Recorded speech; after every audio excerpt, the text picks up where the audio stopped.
intéressant, j'avais jamais fait ça. Je suis quand même content de le faire avec toi. Ça va bien aller. Elle va le marquer avec le montage.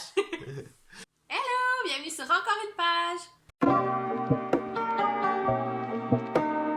Aujourd'hui, j'ai une invitée très spéciale sur ma chaîne parce que c'est une vidéo que j'ai jamais fait auparavant. C'est Étienne, mon mari. Salut tout le monde!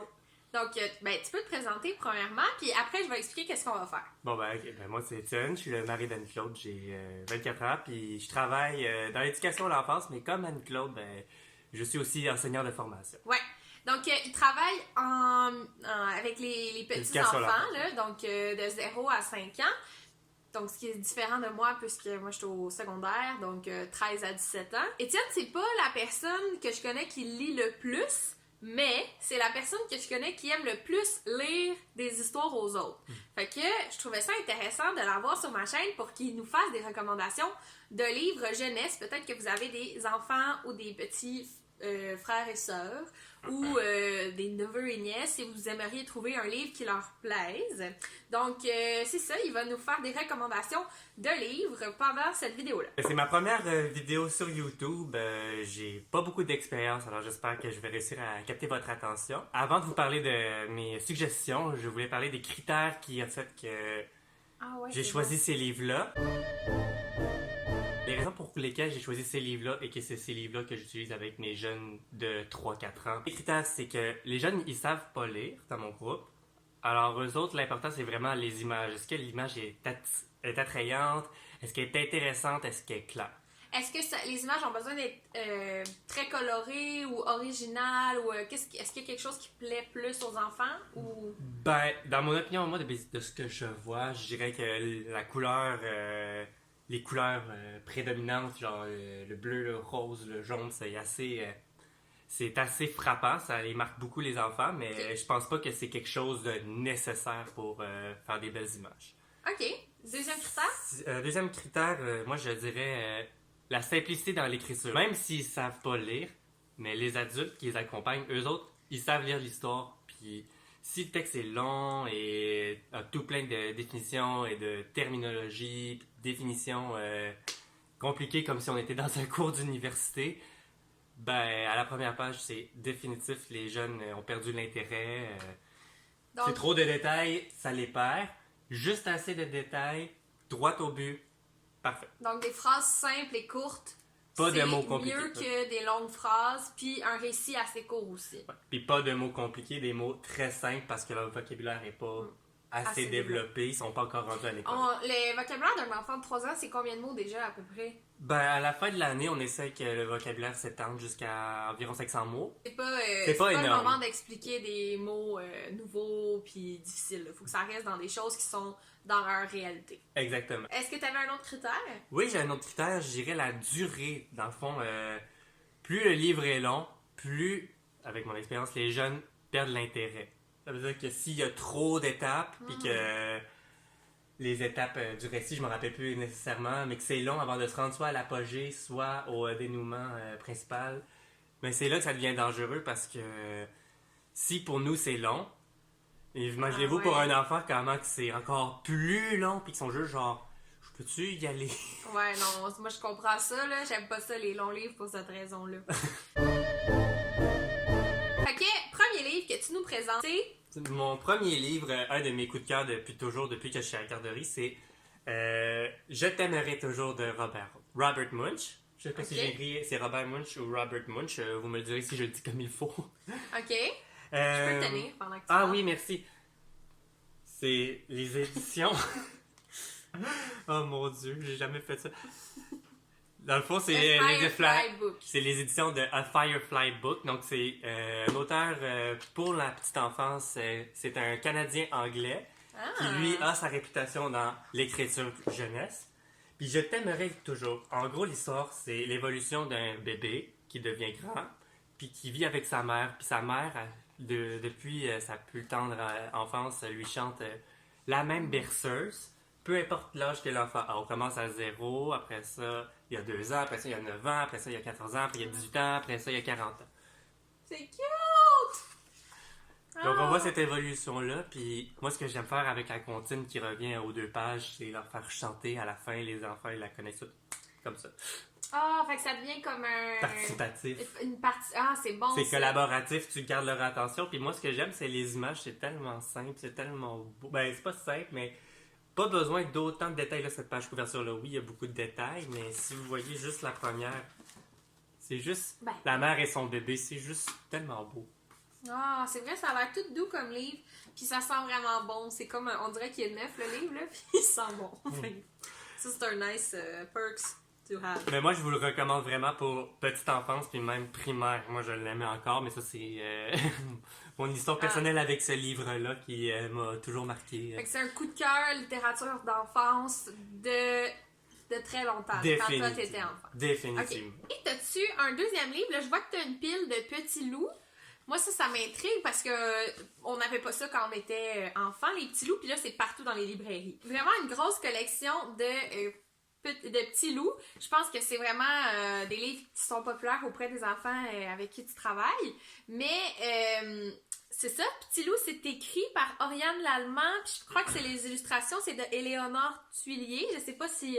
normalement, c'est ça l'ordre, mais là, il s'est pas spécifié. Puis c'est publié chez les éditions Ozu Éveil. Donc ça, j'ai déjà vu ça dans les librairies. C'est souvent des éditions qui sont pour les jeunes enfants.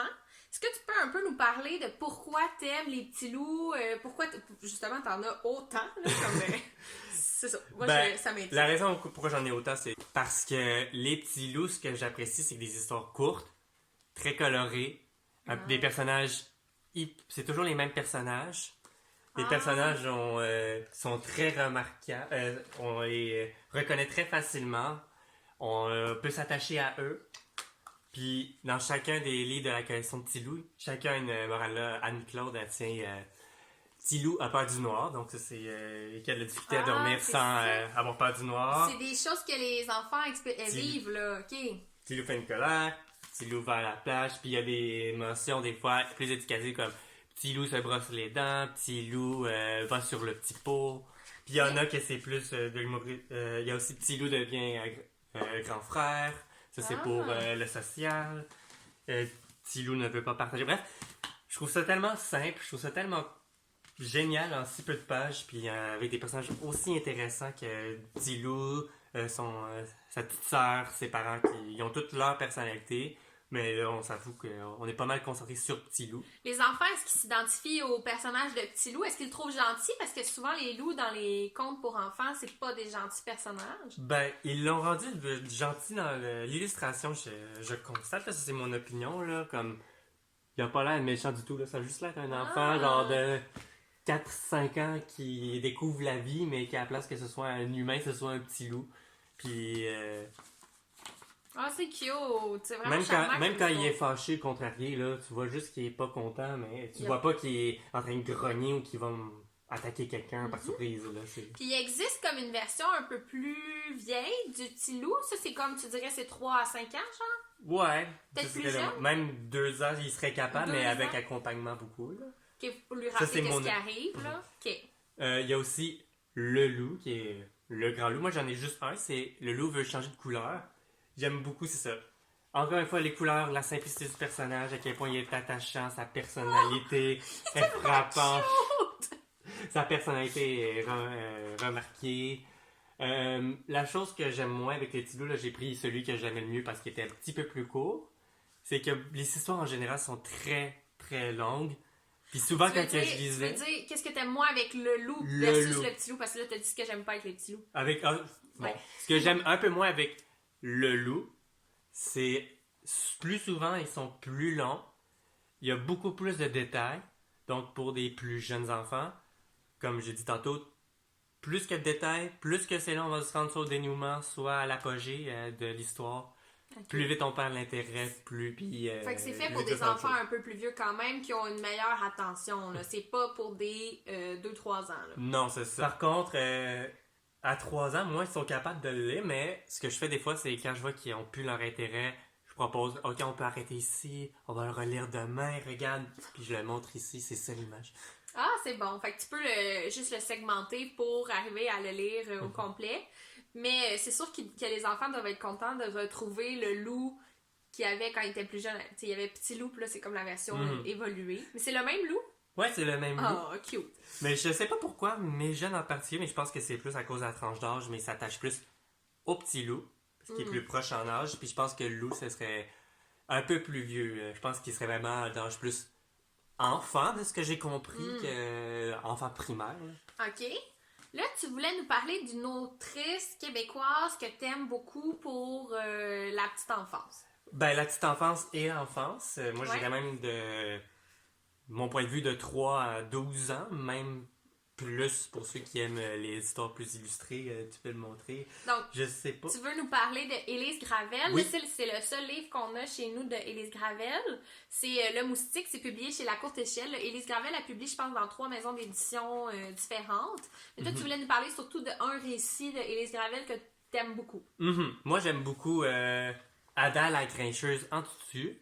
Okay. Ada la grincheuse en tutu, je ne l'ai pas malheureusement, mais c'est l'histoire d'une petite fille qui se voit forcée par le genre féminin de participer à des cours de ballet, alors que son seul intérêt, c'est de faire des sports plus masculins, comme par exemple, je pense que c'est le karaté. Ouais, ça se peut. Je pense que c'est le karaté. Fait qu'elle est forcée de faire des sports qu'elle aime pas. Elle se sent forcée. OK. Puis, est-ce que c'est quoi la morale de ça? Est-ce que tu... Ben, de ce que j'ai compris, c'est que la morale, c'est pas parce que t'es une fille que tu dois faire des activités de fille, c'est pas parce que t'es un homme, un gars, que tu dois faire des activités de gars. Un gars a le droit de faire du ballet comme une fille a le droit de faire du karaté. Ce genre de livre-là, moi, ça me parle énormément là, en littérature pour enfants.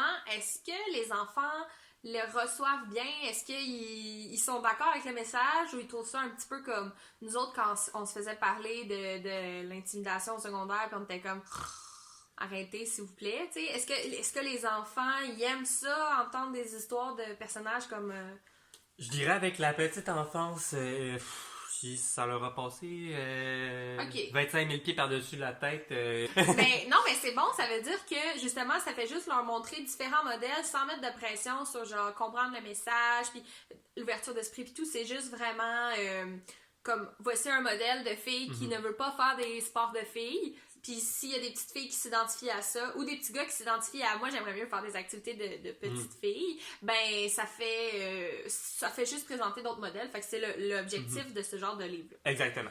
Ok, cool. Puis Élise Gravel, là, c'est vraiment... ce qui est comme... À ce passe de présentation, là, elle est incroyable. Elle est super... moi, j'aime ça. Elle est engagée dans ce qu'elle fait. Là, le moustique, ça, c'est comme un... C'est un peu à quoi servent les moustiques, pourquoi ça a été... pourquoi c'est sur la Terre. Puis elle a fait plein de bébites comme ça que souvent les enfants aiment pas trop ou ont peur.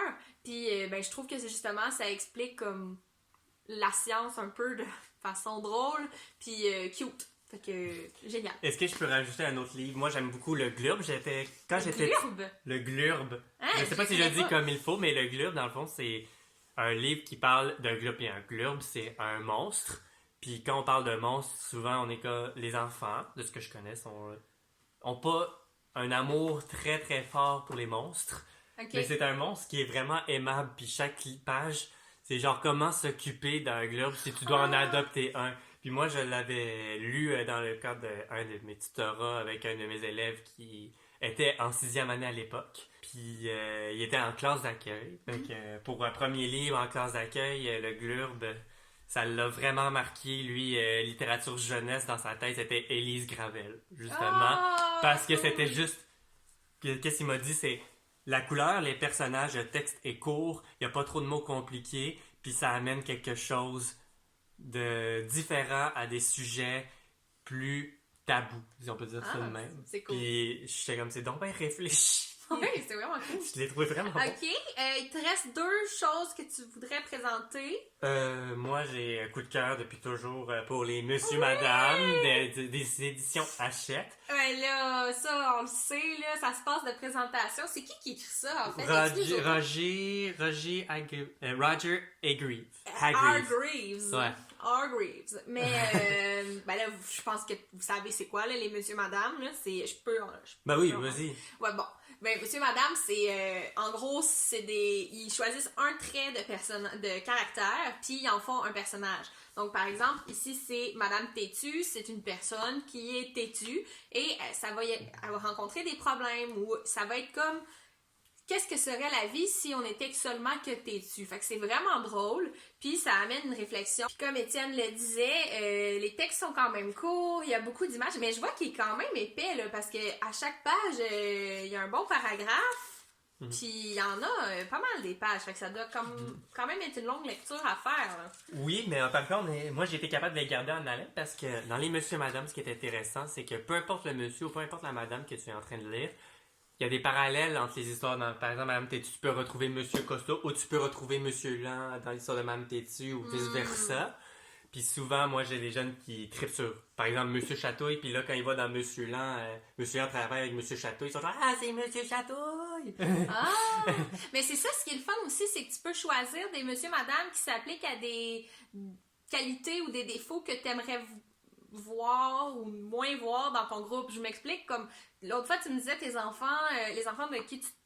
C'est dur à dire. Ton groupe était quand même lent, puis c'était le début de l'hiver, il avait oublié la routine pour mettre les habits de neige, puis c'était très très lent, puis t'avais beaucoup d'interventions à faire à ce sujet-là. Fait que là, avec Monsieur Lent, ben ça amène une réflexion de, regarde, quand on est trop lent, il se passe des choses auxquelles on peut pas participer, là, parce qu'il faut être un peu plus rapide, là, parce qu'on va manquer des activités. Il y a des choses positives avec Monsieur Lent, mais il y a des choses qu'il faut améliorer. Exactement, parce que c'est ça, c'est pas nécessairement de les chicaner de si vous êtes lent, vous allez finir comme lui, puis c'est pas correct. C'est pas ça que j'ai voulu faire. Ouais. C'était qu'à la place de faire genre, hey, là ça suffit, là, puis je les en train de les chicaner parce qu'ils sont pas assez rapides pour mettre leur salopette, par exemple.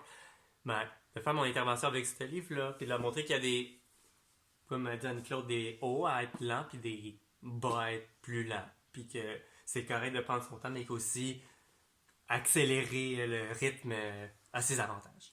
Le dernier livre, je trouve ça quand même drôle parce que quand j'ai commencé il y a 1 an à travailler dans le monde de la petite enfance, je me cherchais des livres parce que j'avais pas de local à moi, j'avais un poste d'éducateur à la rotation. Puis ça, rotation, ça veut dire que t'as pas de groupe fixe. Mais à chaque lundi, t'as le groupe des bébés. Chaque mardi, t'as le groupe des 4-5 ans. Chaque mercredi, t'as le groupe des 3-4 ans. Puis moi, ce que je trouvais dur, c'est que j'avais pas de livre à moi. Il fallait toujours que je me promène de local, même si c'était toujours les 5 mêmes groupes. Puis je suis allé au dépanneur, puis j'ai trouvé ce livre-là. C'est quand même hâte que le premier livre que j'ai trouvé, ce soit dans un dépanneur. Ouais. Puis il était en spécial, puis c'était un super beau conte. Ça m'a accroché par le visuel, puis tous les animaux. Puis je savais que la majorité de mes jeunes aimaient les animaux, fait que j'ai juste fait bingo! Merci Petro-Canada! Mais dans le fond, ce que t'aimes, c'est le fait que ça soit un recueil de contes. Absolument. C'est ça? On en a un ici aussi que j'avais acheté pendant mes études universitaires pour enseigner au primaire. C'est des contes du Québec. Puis toi, tu m'as acheté 4 petits contes, légendes en fait du Québec. Là, on a la Chasse-Galerie, Alexis le Trotteur, la Dame Blanche et le Bonhomme 7 heures. Moi, le Bonhomme 7 heures, je l'aime beaucoup, cette histoire-là.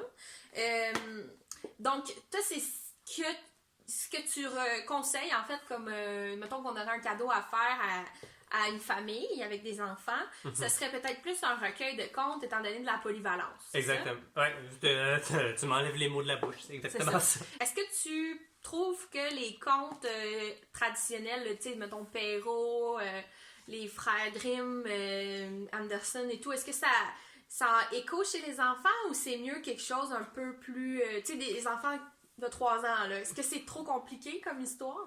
Ben, je sais pas si c'est trop compliqué parce que j'ai jamais osé l'essayer. Comme par exemple dans Anderson, t'as la petite sirène ou la Reine des Neiges. Si vous avez le malheur d'avoir des enfants qui trippent trop sur la Reine des Neiges, tu peux pas leur lire l'histoire puis ils fassent « Et où Elsa? Et où Anna? Et où Elsa? Ouais. Et où Sven? Et où Elsa? Et où Elsa? Et où Délivré? » C'est ça qui fait que mon « c'est plus compliqué que je le pensais. » Mais je dis pas que c'est impossible, mais j'ai jamais osé me mouiller et essayer de lire un vrai Anderson. Je pense que c'est vrai, les contes traditionnels, quand ils ont été repris par Disney, c'est difficile de lire ça à des enfants sans avoir l'univers Disney. C'est quasiment mieux de prendre les contes de Disney qui existent et qui sont comme très bien faits. Mais tu sais, pour lire les contes originaux, je crois qu'il faut les enfants soient un petit peu plus vieux puis qu'ils comprennent que il existe différentes versions à la même histoire. Tu sais, ça, c'en est une. Il y a Disney qui en ont une, il y en a d'autres. Tu sais, quand ils ont 3-4 ans, effectivement, ça devient comme un peu une embûche à raconter une histoire. Fait que c'est mieux d'y aller dans des contes qu'ils connaissent pas. Puis tu peux tout te raconter là-dedans. Là, moi, je l'aime beaucoup, ce recueil de contes-là. Il y en a un, c'est l'histoire « Pourquoi le Tamiya a des rayures ?» là. Je la connais par cœur, je l'aime vraiment, cette histoire-là. Mais il y en a d'autres là, qui sont plus folkloriques, puis c'est intéressant. Mais c'est déjà tout pour aujourd'hui. J'espère que vous avez apprécié la vidéo. Est-ce que tu as aimé ça être sur ma chaîne? Ah mon Dieu, c'était à refaire. Invite-moi quand tu peux. Je peux beaucoup en ce moment. C'est mon partenaire de confinement, fait qu'on pourrait faire d'autres vidéos. C'est ça. Si vous avez aimé la vidéo, n'hésitez pas à la liker, la partager, la commenter. Et si vous avez des recommandations aussi, les écrire dans la barre de commentaires ou dire qu'est-ce que vous avez pensé des recommandations qu'Annie-Claude et moi on vous a fait. Oui, c'est bizarre, hein? On dit jamais mon nom sur la chaîne parce que je parle pas de moi à la troisième personne, mais c'est bien mon prénom, c'est Annie-Claude. Donc, je vous souhaite du succès dans vos projets et dans votre vie et on se revoit très bientôt.